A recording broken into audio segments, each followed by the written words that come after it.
Few places on earth carry the weight of destiny like the Temple Mount in Jerusalem.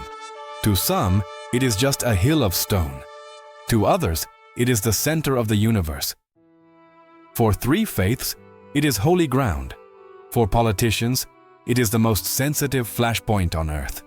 For prophecy, it is the stage of the final act of history. This is episode 4 of our series, Countdown to the End Times, Israel's Temple and Global Change. If you've been following along from the beginning, you know that each installment builds on the previous one, revealing how scripture, history, and current events converge around the Temple Mount. If you're just joining us, welcome, and consider subscribing to our channel and returning to episodes 1 to 3 to see the full unfolding of the prophetic arc. The Temple Mount, in Hebrew, Har Habayit, rises above the old city of Jerusalem. To Jews, it is the site of Solomon's temple and the second temple, where the presence of God once dwelled between the cherubim. To Muslims, it is Haram al-Sharif, the noble sanctuary, where the Dome of the Rock and the Al-Aqsa Mosque stand, making it the third holiest site in Islam. To Christians, it is the place where Jesus taught, where he cleansed the courts, and where he prophesied the temple's destruction and the signs of the end of the age. No other square of land, just 37 acres, carries so much weight, and no other place has been the cause of so much bloodshed. History proves it. In 586 BC, Babylon destroyed Solomon's temple. In 70 AD, Rome burned Herod's temple to the ground. In 691 AD, Muslims built the Dome of the Rock on the site, declaring Islamic control. In the Crusades, Christians fought to reclaim it, only for it to return to Muslim hands. The Ottomans held it for centuries. The British seized it in 1917, and in 1967, during the Six-Day War, Israel recaptured the old city, yet allowed Islamic authorities, the Jordanian Waqf, to administer the mount itself. That decision created the tension that remains to this day. Israel controls the security, but the Waqf manages religious life. Jews can visit, but cannot openly pray. Muslims see any Jewish presence as provocation, and Christians watch, knowing prophecy says this ground will once again become the center of God's plan. Dear friends, think about this. Out of all the earth, prophecy says history will end on this mountain. Zechariah 12:2-3 declares, "Behold, I will make Jerusalem a cup of drunkenness to all the surrounding peoples. And it shall happen in that day that I will make Jerusalem a very heavy stone for all peoples. All who would heave it away will surely be cut in pieces, though all nations of the earth are gathered against it." And at the very heart of that prophecy stands the Temple Mount. Archaeology confirms its past. Politics dominate its present. Prophecy declares its future. This is why world leaders debate it. This is why wars have been fought for it. This is why even a rumor about changes on the Mount can spark violence across the Middle East. Because this hill is not just about history, it is about destiny. Psalm 132:13-14 reminds us, "For the Lord has chosen Zion. He has desired it for his dwelling place. This is my resting place forever. Here I will dwell, for I have desired it." If God has chosen it, no wonder the nations rage over it. Today, the Mount is the most volatile piece of land on the planet. One spark here can ignite the entire region, but prophecy says it will not remain contested forever. One day, the Lord himself will claim it as his own. But the struggle over the Mount is not only about Israel. For centuries, the Islamic world has claimed it as sacred ground, and today, the Dome of the Rock and Al-Aqsa Mosque dominate the skyline. In the next block, we explore how Islam took root on the Mount and why it remains one of the most explosive issues in prophecy and politics. The story of the Temple Mount cannot be told without Islam. For nearly 14 centuries, the Islamic world has laid claim to this hill. seeing it as sacred ground, a symbol of faith, and a flashpoint of politics. In the year 691 AD, during the early years of the Islamic Caliphate, the Umayyad Caliph Abd al-Malik ordered the construction of a monumental shrine on the mount, the Dome of the Rock. Its golden dome still dominates Jerusalem's skyline today. Just a few decades later, the Al-Aqsa Mosque was built nearby. Together, these structures established what Muslims call Haram al-Sharif, the noble sanctuary. Why here? Islamic tradition teaches that the Prophet Muhammad was taken on a miraculous night journey from Mecca to Jerusalem, and from there ascended to heaven. The Quran, Surah Al-Isra 17:1, refers to this event, though it does not name the site. Later Islamic tradition identified it with the Temple Mount. By placing the Dome of the Rock and Al-Aqsa here, early Muslim rulers ensured that Jerusalem became the third holiest site in Islam, after Mecca and Medina. But this also meant that the holiest ground of Judaism became Islamic. The site where Solomon's temple once stood, where Herod's temple stood in the days of Jesus, was now crowned with Islamic shrines. The memory of the temple was overshadowed by the dome. Through the centuries, control of the mount shifted. Crusaders seized it in 1099 and turned Al-Aqsa into a palace for the Knights Templar. In 1187, Saladin recaptured it for Islam. The Ottomans later fortified it, and for 400 years, they ruled it as part of their empire. After World War I, the British took control of Jerusalem, but they left the Islamic Waqf in charge of the mount. That arrangement remains in place today, under Jordanian oversight. In 1967, during the Six-Day War, Israel recaptured the old city of Jerusalem. For the first time in 2 millennia, Jews stood on the Temple Mount again. Soldiers raised the Israeli flag over the Dome of the Rock. But within hours, Moshe Dayan, Israel's defense minister, ordered it taken down. In a move meant to avoid all-out religious war, he handed administrative control of the mount back to the Islamic Waqf. That decision created the fragile arrangement we see today. Israel maintains security. The Waqf controls religious life. Muslims pray freely on the mount, while Jews may visit but can't pray openly. Any hint of change to this arrangement sparks protests, riots, and sometimes war. Dear friends, this is why the Mount is the most sensitive piece of land in the world. A single rumor of excavation near Al-Aqsa can ignite violence across the Middle East. A visit by a Jewish leader can trigger uprisings. The balance is razor thin. But prophecy saw this coming. Psalm 83 describes a confederation of nations plotting against Israel. Come, and let us cut them off from being a nation, that the name of Israel may be remembered no more. The Temple Mount, crowned with Islamic shrines, has become a symbol of that struggle, a place where political power and spiritual claims collide. Yet even in the tension, prophecy points forward. Isaiah 2:2-3 declares, "Now it shall come to pass in the latter days, that the mountain of the Lord's house shall be established on the top of the mountains, and shall be exalted above the hills, and all nations shall flow to it. Many people shall come and say, Come, and let us go up to the mountain of the Lord, to the house of the God of Jacob. He will teach us his ways, and we shall walk in his paths." For Islam, the mount is the noble sanctuary. For Israel, it is the Temple Mount. For Christians, it is the stage of prophecy. The conflict is not just about stone and soil. It is about thrones and destiny. But Israel has not forgotten the mount. And today, movements within Judaism are preparing for something extraordinary: the rebuilding of the temple. In the next block, we explore the dream of the Third Temple and why it could ignite both prophecy and global conflict. For 2,000 years, the Jewish people have prayed these words: next year in Jerusalem, at Passover, at weddings, at the close of Yom Kippur. This prayer has echoed across generations. But for many Sandato, the dream goes deeper. not just to return to Jerusalem, but to rebuild the temple itself. The temple was the heart of Israel's worship.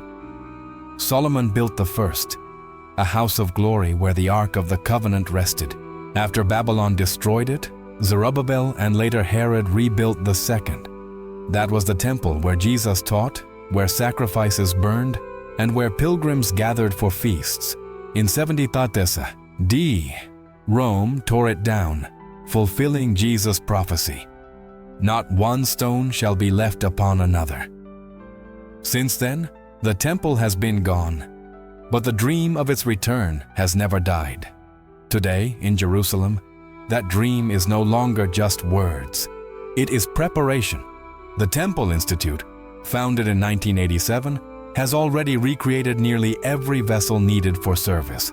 The golden menorah, the silver trumpets, the table of showbread, the garments of the priests. They have trained men from the tribe of Levi in the rituals of sacrifice. They have mapped the ancient court layouts to scale. They even have altars ready to be assembled. In 2018, a symbolic altar was built and dedicated in a public ceremony. In 2022, priests rehearsed the ritual of the red heifer, preparing for the purification required before temple service can resume. These are not theoretical plans. They are steps of preparation. Yet the dream is also the world's greatest political powder keg. The Temple Mount is home today to the Dome of the Rock and the Al-Aqsa Mosque. Any attempt to build a temple there would ignite regional and possibly global war. This is why Israeli governments have avoided direct moves toward rebuilding. And yet, within Jewish religious communities, the cry grows louder. We must return. Prophecy speaks to this as well. Daniel 9:27 foretells that sacrifices will be restored, and then interrupted. He shall confirm a covenant with many for 1 week, but in the middle of the week he shall bring an end to sacrifice and offering. For sacrifice to be stopped, it must first begin, which means the temple, or at least its altar, must return. Paul echoes this in 2 Thessalonians 2:3-4, describing the man of lawlessness who will exalt himself so that he sits as God in the temple of God, showing himself that he is God. This requires a temple standing in the last days. For many Christians, the preparations in Jerusalem are not just religious zeal. They are signs that prophecy is accelerating. For many Jews, they are the hope of redemption. For much of the Islamic world, they are seen as provocation. And for world powers, they represent a flashpoint that could trigger war. Dear friends, the dream of the third temple is not myth. It is in motion. The vessels are ready. The priests are trained. The laws are studied. The only obstacles are political. And prophecy declares those obstacles will one day be removed. Isaiah 2:2-3 envisions the day. Now it shall come to pass in the latter days that the mountain of the Lord's house shall be established on the top of the mountains, and all nations shall flow to it. What today seems impossible will one day become undeniable. The question is not whether the temple will return. The question is when. But the Temple Mount is not just a Jewish dream. It is the obsession of nations. Prophecy says the world itself will be drawn into conflict over Jerusalem. In the next block, we explore how global powers are already aligning, and why the Mount of the Lord is destined to become the center of the nations. Jerusalem is more than a city. It is the center of the world's attention. Though small in size, less than 1% of Israel's territory, it dominates headlines, resolutions, and debates in the halls of power. Why? Because prophecy declared long ago that the nations would gather against it. Zechariah 12:2-3 says, "Behold, I will make Jerusalem a cup of drunkenness to all the surrounding peoples. And it shall happen in that day that I will make Jerusalem a very heavy stone for all peoples. All who would heave it away will surely be cut in pieces." though all nations of the earth are gathered against it. That prophecy is being fulfilled before our eyes. At the United Nations, Jerusalem is one of the most contested issues. More resolutions have been passed against Israel than against any other nation combined. Again and again, the Temple Mount, known in international language as Haram al-Sharif, is at the center. Documents erase the Jewish and Christian connection to the Mount, referring to it only by Islamic names. Each vote reveals the alignment of nations. Politically, Jerusalem has become the testing ground of prophecy. The United States recognizes it as Israel's capital, moving its embassy there in 2018. Other nations follow slowly, while much of the world resists. The European Union, the Arab League, the United Nations, all debate what to do with Jerusalem. Meanwhile, prophecy says the city itself will be the stage where the nations gather for the final conflict. Joel 3:2 declares, "I will also gather all nations and bring them down to the valley of Jehoshaphat, and I will enter into judgment with them there on account of my people, my heritage Israel, whom they have scattered among the nations. They have also divided up my land." Jerusalem is not just a political city. It is the courtroom of God. In the modern era, wars have already proven the truth of prophecy. In 1948, Israel declared independence. Within hours, surrounding nations attacked. Jerusalem was divided, east under Jordan, west under Israel. In 1967, Israel recaptured the old city, including the Temple Mount, fulfilling the words of Psalm 122. Jerusalem is built as a city that is compact together, where the tribes go up, the tribes of the Lord. Since then, every peace plan has stumbled on one question: who controls Jerusalem? Presidents, prime ministers, and kings have tried. But prophecy says the nations will not succeed. Instead, they will be drawn into confrontation. Revelation 16:16 speaks of the nations gathered for battle. And they gathered them together to the place called in Hebrew, Armageddon. While the battle is fought in the north, the center of decision is Jerusalem. It is here that the fate of nations will be sealed. Dear friends, understand this clearly. The Mount of the Lord is not just a religious site. It is the epicenter of prophecy. The decisions of presidents and kings are secondary. The Word of God already declared what will happen, and the tension is increasing. Each year, violence erupts around the Mount during holidays. Each decade, another war breaks out with Jerusalem at the center. Each peace process fails on the same issue: who owns the Mount? Yet even in the midst of conflict, prophecy holds hope. Zechariah 14:16 speaks of a future when all nations will go up to Jerusalem year by year to worship the King, the Lord of hosts. What today is a city of conflict will one day become a city of peace. But the struggle over the Mount is not only political, it is spiritual. Behind the debates, the riots, and the wars lies a deeper battle. A battle for thrones and worship. In the next block, we uncover the invisible conflict for the Temple Mount and why it is the heart of the end-time struggle. The Temple Mount is more than history, more than politics, more than religion. It is the battlefield of the invisible. Scripture reveals that behind earthly wars are spiritual wars. Ephesians 6:12 says, "For we do not wrestle against flesh and blood, but against principalities, against powers, against the rulers of the darkness of this age, against spiritual hosts of wickedness in the heavenly places." The Temple Mount is the front line of that struggle. Why? Because it is the place where God chose to set His name. In 1 Kings 9:3, the Lord said to Solomon, "I have consecrated this house which you have built, to put my name there forever, and my eyes and my heart will be there perpetually." If God's name rests here, then the enemy desires to claim it. History shows the pattern. Whenever God established his presence on the mount, opposition rose. Babylon destroyed the first temple. Rome destroyed the second. Islam built shrines to overshadow it. And today, world powers argue over who controls it. The visible conflict reflects the invisible war. The Apostle Paul warned of a coming deception. In 2 Thessalonians 2:3-4 he wrote, "The man of sin opposes and exalts himself above all that is called God or that is worshipped, so that he sits as God in the temple of God, showing himself that he is God." This reveals that the enemy's ultimate plan is to seat himself in God's place, on the mount, in the temple.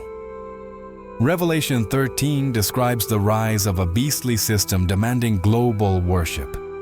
Daniel 9 speaks of sacrifice interrupted by abomination. Jesus himself warned in Matthew 24:15, "Therefore, when you see the abomination of desolation, spoken of by Daniel the prophet, standing in the holy place, then let those who are in Judea flee to the mountains." These prophecies converge on one place, the Temple Mount. Dear friends, this means the conflict over the mount is not about stones. It is about sovereignty, not about archaeology, about authority. Who rules here? The Lord of hosts or the spirit of Antichrist? Even today, the atmosphere on the mount reveals the tension. Any attempt by Jews to pray sparks outrage. Rumors of change incite riots. Nations threaten war if Israel alters the status quo. The fury is disproportionate because the real battle is unseen. The mount represents God's throne on earth, and Satan seeks to usurp it. Yet prophecy assures us the enemy will not prevail. Revelation 11 shows the temple standing in the last days. Zechariah 14 shows the Messiah himself descending on the Mount of Olives. Isaiah 2:3 envisions the nations streaming to the house of the Lord. The conflict may rage, but the outcome is certain. The Lord will reign on Mount Zion. What we see now, the debates, the riots, the clashes, are only shadows of the greater spiritual war. But in the end, God will establish his throne, and the enemy will be cast down. Revelation 12:10 proclaims, "Now salvation and strength and the kingdom of our God and the power of his Christ have come. For the accuser of our brethren has been cast down." The Temple Mount is not just the center of conflict, it is the center of resolution. Here, prophecy will climax. Here, thrones will be tested. Here, victory will be declared. But even as the spiritual battle intensifies, prophecy gives us hope. The mount will not remain contested forever. In the last block, we see the future. The mountain of the Lord exalted, the nations streaming to it, and the final decision every soul must face. The Temple Mount is more than a hill of stone. It is the stage of destiny. For thousands of years, empires have fought for it. From Babylon to Rome, from the Caliphates to the Crusaders, from the Ottomans to the British, every empire that touched Jerusalem was drawn to this mountain. And today, the struggle continues. Israel guards it. Islam claims it. The nations debate it. Prophecy points to it. But beyond the politics and archaeology lies a deeper truth. This is the mountain God himself chose. Psalm 132:13-14 says, "For the Lord has chosen Zion. He has desired it for his dwelling place. This is my resting place forever. Here I will dwell, for I have desired it." If God has chosen it forever, then no empire, no religion, no politician can erase its destiny. Dear friends, this is why the mount is the most contested piece of land on earth. It is not simply about territory. It is about thrones. Who will reign from this place, the Lord of hosts, or the deceiver who seeks to sit in God's place? Prophecy declares the outcome. Daniel foresaw the interruption of sacrifice. Paul foresaw the man of lawlessness exalting himself in the temple. John foresaw a temple measured in the last days, and the prophets foresaw the Messiah himself, descending upon the Mount of Olives, entering through the eastern gate, and establishing his reign. Isaiah 2:2-3 paints the final vision. Now it shall come to pass in the latter days that the mountain of the Lord's house shall be established on the top of the mountains. All nations shall flow to it. Many people shall come and say, Come and let us go up to the mountain of the Lord, to the house of the God of Jacob. He will teach us his ways, and we shall walk in his paths. What today is a mountain of conflict will one day be the mountain of peace. What today is disputed will one day be exalted. What today divides the nations will one day unite them under the reign of the King. But prophecy also warns, before that peace comes, war will. Zechariah 14 describes the nations gathering against Jerusalem. Revelation 16 shows the armies of the world drawn into conflict. The Mount of the Lord will be the epicenter of the last battle, and it will also be the place where victory is declared. The choice, then, is not only for nations, it is personal. The Mount of the Lord is not only the mountain of decision for the world, it is the mountain of decision for every soul. Who will sit on the throne of your life? Whose kingdom will you serve? The counterfeit that rises for a moment, or the King who reigns forever? Joel 3:14 describes it this way: Multitudes, multitudes in the valley of decision, for the day of the Lord is near in the valley of decision. The nations face their decision, and so do we. Proverbs 4:23 urges us, Keep your heart with all diligence, for out of it spring the issues of life. In a world of shifting alliances and contested ground, the greatest decision is not geopolitical. It is personal. Guard your heart. Let the throne of your life be filled by the rightful King. The Temple Mount is not just a place. It is the stage where prophecy, politics, and eternity converge. And soon, the world will be forced to choose. This is End Time Countdown, Israel's temple, and the global shift. The signs are clear. The countdown has begun. The only question is, will you be ready when midnight strikes? If this episode stirred your heart, please like, subscribe, and share it with friends and family. Let the message travel. And join us for the next episode in the series, The 11th Hour.